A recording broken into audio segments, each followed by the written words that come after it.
आज भगवान व्यास जी की प्राकट्य तिथि है। आषाढ़ी पूर्णिमा को ही जीव जगत के परम कल्याण के लिए करुणार्द्र होकर भगवान श्री हरि पराशर नंदन सत्यवती नंदन के रूप में श्री यमुना जी के द्वीप में प्रकट भये। श्री यमुना जी के द्वीप में प्रकट होने से उनको द्वैपायन कहा गया और श्री कृष्ण यह उनका नाम है। तो श्री कृष्ण द्वैपायन, वेदों का व्यास किया इसलिए उनको वेदव्यास कहा गया। इतिहास और पुराण के माध्यम से उन्होंने वेदों का व्याख्यान किया। भगवान व्यास प्रकट न होते तो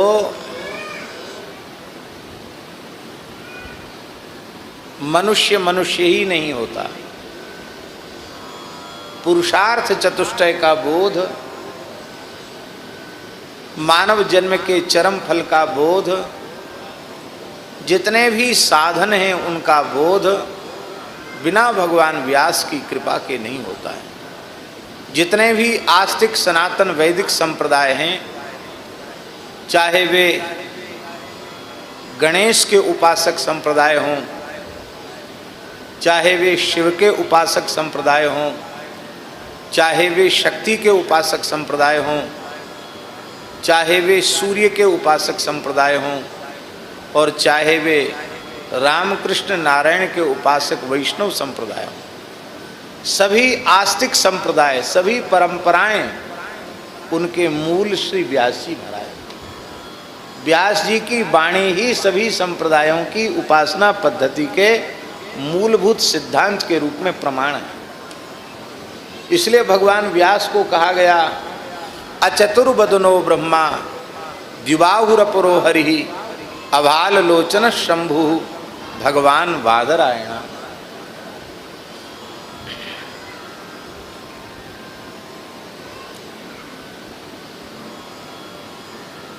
ब्रह्मा जी के चार मुख हैं।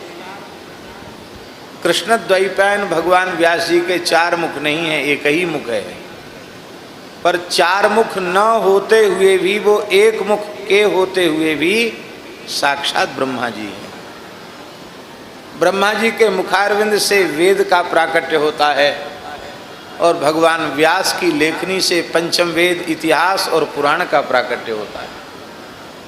ब्रह्मा जी सृष्टि करते हैं, श्री व्यास जी महाराज ज्ञान वैराग्य भक्ति की, धर्म की, संस्कारों की, सदाचार की सृष्टि करते हैं।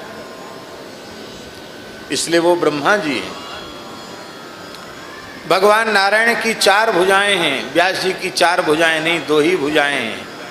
पर बिना चार भुजा के वे दो भुजा वाले साक्षात भगवान नारायण हैं। भगवान के अवतार होने से तो वे नारायण हैं ही। वस्तुतः दो प्रकार का पोषण होता है। एक तो अन्नादि देकर शरीर का पोषण होता है और एक ज्ञान देकर अंतःकरण का पोषण होता है। शरीर के पोषण से अंतःकरण के पोषण की महिमा अधिक है। भगवान नारायण सबके शरीरों का पोषण करते हैं क्योंकि विश्वम्भर हैं, सबके पालक हैं। पर भगवान व्यास से हमारे ज्ञान को पुष्ट करते हैं, हमारी भक्ति को पुष्ट करते हैं, हमारे वैराग्य को पुष्ट करते हैं, हमारे साधन को, हमारे संस्कारों को पुष्ट करते हैं। इसलिए श्री व्यास जी साक्षात नारायण हैं, क्योंकि वे पालक हैं, पोषक हैं। भगवान रुद्र संहार करते हैं। शंकर जी की विशेषता है, हम सबके दो आँख हैं, शंकर जी की तीन आँख है। एक नेत्र उनके ललाट के मध्य में, व्यास जी के ललाट के मध्य में तीसरा नेत्र नहीं है, हैं? अचतुर्वदनो ब्रह्मा द्विबाहुरपरो हरिः अभाल लोचन शंभु। भाल पे लोचन नहीं है पर फिर भी वे शिव हैं। भगवान वादरायण, भगवान व्यास। शिवजी संहार करते हैं। व्यास जी महाराज भी अज्ञान का संहार करते हैं, तमोगुण का संहार करते हैं, पापों का संहार करते हैं। पवित्र इतिहास पुराण के आख्यानों के माध्यम से बड़े दिव्य दिव्य उपदेश इतिहास पुराण के माध्यम से प्रदान करके हमारे अज्ञान का संहार करते हैं, हमारे पापों का संहार करते हैं। इसलिए वे साक्षात भगवान शिव हैं। ब्रह्मा जी सृष्टि करते हैं, उनकी बनाई हुई सृष्टि, पैदा की हुई सृष्टि नष्ट हो जाती है, पर भगवान व्यास की कृपा से जीव को जो दिव्य ज्ञान भक्ति वैराग्य प्रकट होता है वो कभी नष्ट नहीं होता। इसलिए ब्रह्मा जी की सृष्टि से व्यास जी की सृष्टि उत्कृष्ट है। विष्णु भगवान के पालन पोषण में कितने खाए बिना मर रहे हैं और कितने खा खा के मर रहे हैं। बहुत से लोग ऐसे हैं जो भूखे मर रहे हैं और बहुत से ऐसे हैं तो खा खा के मर रहे हैं। किसी को खाने को बहुत है पर वो खा ही नहीं सकता, और किसी को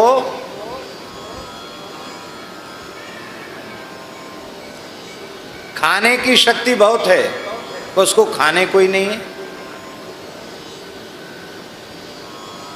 क्योंकि राम झरोखे बैठ के सबका मुजरा ले, जाकी जैसी चाकरी वाकू वैसु दे, मलुकदास जी ने कहा। तो कर्मानुसार ठाकुर जी हिसाब किताब रखते हैं, पर भगवान व्यास सबका समान रूप से पोषण करते हैं।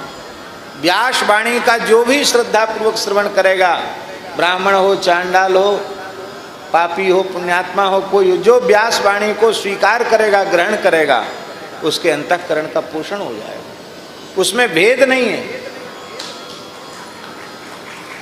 भगवान के पोषण में एक बार भूख लगी, खा लिया, भूख बुझ गई, फिर भूख लग आई। प्यास लगी, पानी पी लिया, फिर प्यास लगाई। पर ज्ञान व्यास जी की कृपा से जिस दिव्य ज्ञान के द्वारा जीव का पोषण हो जाता है, उसको प्राप्त करके जीव आत्माराम, आप्त काम, पूर्ण काम, परम निष्काम हो जाता है, नित्य तृप्तो निराश्रया। इसलिए भगवान नारायण से भी उनका जो पालकत्व है वह उत्कृष्ट है। भगवान शंकर संहार करते हैं, पर संहार के बाद भी जनसंख्या वृद्धि, लोग कहते हैं समस्या बनी हुई है। कितनी बार प्रलय हुआ, फिर सृष्टि हो गई। पर व्यास जी की कृपा से जिस अज्ञान का प्रलय होता है, जिस अविद्या का संहार होता है, फिर वह साधक के अंतःकरण में फिर उत्पन्न नहीं होता। इसलिए व्यास जी की संहार का काम भी शंकर जी से श्रेष्ठ है। तीनों देवता अलग अलग तीन काम करते हैं और व्यास जी अकेले तीनों काम कर देते हैं। इसलिए वो साक्षात परब्रह्म हैं।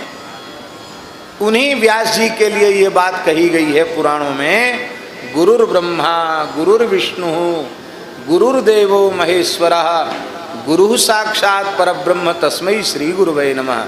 ये हमारे जैसे कलयुगी प्राणियों के वंदना का श्लोक नहीं है, ये भगवान व्यास नारायण की वंदना का श्लोक है।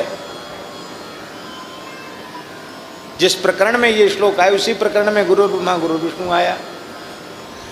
गुरु पदवाच्य भगवान व्यास ही हैं, व्यास जी को गुरु कहा जाता है। आज की इस पवित्र तिथि पर उन्हीं भगवान व्यास का पूजन अपने गुरु के रूप में किया जाता है, क्योंकि गुरुजन जो कुछ भी उपदेश देते हैं वो व्यास वाणी का आश्रय लेकर के ही देते हैं। हम गीता भागवत रामायण जो कुछ कहते हैं अच्छी बात, वो हमारी थोड़ी है, वो भगवान व्यास जी की है। तो व्यास जी के प्रति हम सब उपकृत हैं, व्यास जी के प्रति हम सब कृतज्ञ हैं। उनके प्रति कृतज्ञता को ज्ञापित करने की तिथि है गुरु पूर्णिमा। आज गुरुजनों का पूजन करना चाहिए, भगवान व्यास का पूजन करना चाहिए। बहुत से लोग ऐसे होते हैं, वो कहते हैं हमने तो कोई गुरु ही नहीं बनाया। किसी भी पवित्र ब्राह्मण का व्यास के रूप में पूजन कर लो, गुरु पूर्णिमा हो गई। किसी भी पवित्र ब्राह्मण का।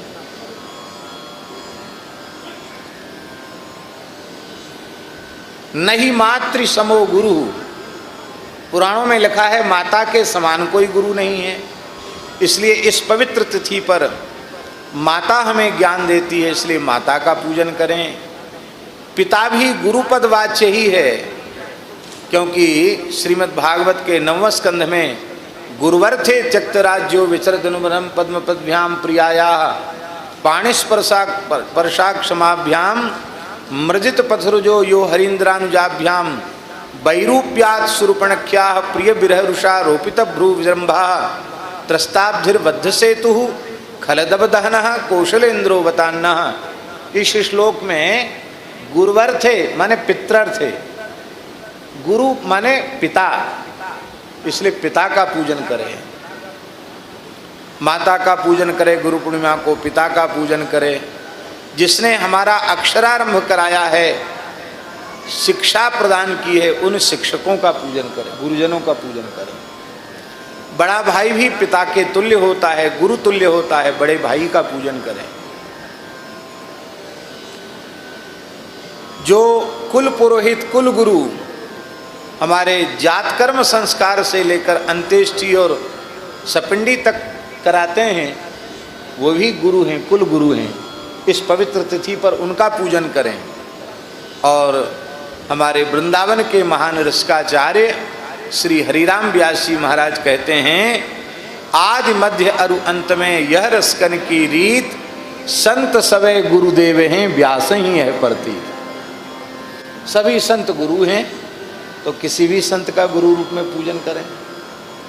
और प्रत्यक्ष किन्हीं सद्गुरु भगवान ने आपको भगवान की शरणागति प्रदान की है, भगवान की उपासना प्रदान की है, भगवान का पवित्र नाम आपके कान में उपदेश किया है, तो आप उनका तो भगवत भाव से श्रद्धा पूर्वक पूजन करें ही।